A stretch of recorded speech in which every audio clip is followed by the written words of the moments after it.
Yasmeen Suri became a U.S. citizen in 2008. Since then, the Department of Homeland Security invites her to sing at their events. Yasmeen was born in India to a Sikh family. They moved to America when she was a child. She didn't speak English, and unfortunately, because of her ethnicity, she was the brunt of cruel jokes from the other children. I felt a sense of loss of control of my life, and I wanted to have control of my life. So I thought the more that I could get spiritual experience, the more I would be able to control my environment, and the more I would be able to control people. So I started getting into horoscopes. I started studying about psychics and witchcraft. I would begin to have demons, which I didn't know there were demons at the time, reveal themselves to me on a continual basis. And they would just speak to my spirit that I had been born for a purpose, and that purpose would be fulfilled. As an adult, Yasmeen was engrossed in the occult. The experiences that I would have is I wouldn't be satisfied. It would just leave me just more empty. It didn't give me an answer. It gave me power and a sense of control, but there was no answer for me. She met a man who was involved in the occult. He took her deeper into witchcraft.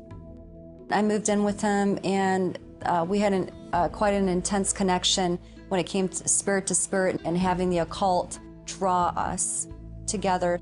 In our house, we would have crystals, huge pictures of Ramses and Pharaoh all over.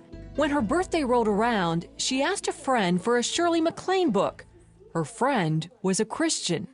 So she gave me my present, and I opened it up, and it happened to be a Bible. So I said, "Oh, where's my book?" And she said, "Well, I wanted to show you something in the Bible." And she opened it up to Deuteronomy chapter 18, verse 9 through 14. And God says that those that consult with familiar spirits or wizard or enchanters, or those that practice necromancy, and a whole list of things, he said that those things are an abomination to God. And those scriptures jumped out at me from the Bible, and they jumped off the pages, and they actually went right through my spirit. And I was convicted of sin for the first time in my life. It seemed to Yasmeen that everywhere she went, she met Christians.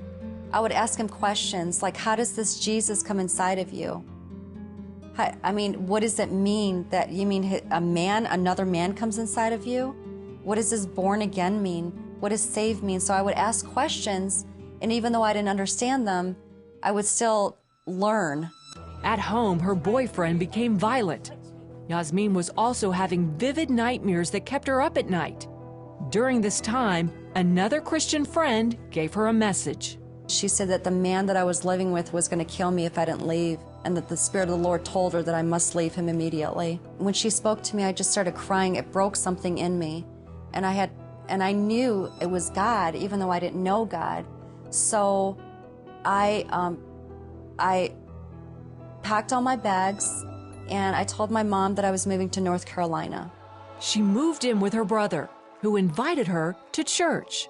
I walked into that church, and when the worship started, I began to weep and weep and weep uncontrollably during worship and singing songs, and I had no idea what was happening to me. And I felt how much God loved me, and he didn't hate me for all the things that I was doing in my past and all the abominations that I was practicing, and how much he wanted to reach out to me and be a father to me. After going to church for a while, she made a decision. And I looked up into heaven and I said, "Jesus, I'm a sinner. I believe what people have said about you, that you're the Son of God, that you died on the cross for me and you died for my sins. I said, please forgive me and come inside of me and live in me and be the Lord and Savior of my life." The change was almost instantaneous. The next morning, all my bad dreams were gone. My torment was gone. Everything was gone. It was like a weight had been lifted off my shoulders, the weight of sin, the weight of deception. And I felt like I was alive for the first time in my life. I had a big bonfire, and I burned everything that I had, even the music, the books that I had, the objects that I had all over my walls, the pictures, the clothes, the jewelry. I had to break everything in my life and break those chains over my life. Yasmeen's life was on a new path. It was really a pretty awesome walk with the Lord. I was thankful to the Lord for just opening my eyes so I could see. Instead of teaching people about the New Age, the Lord had me telling people how dangerous the New Age is.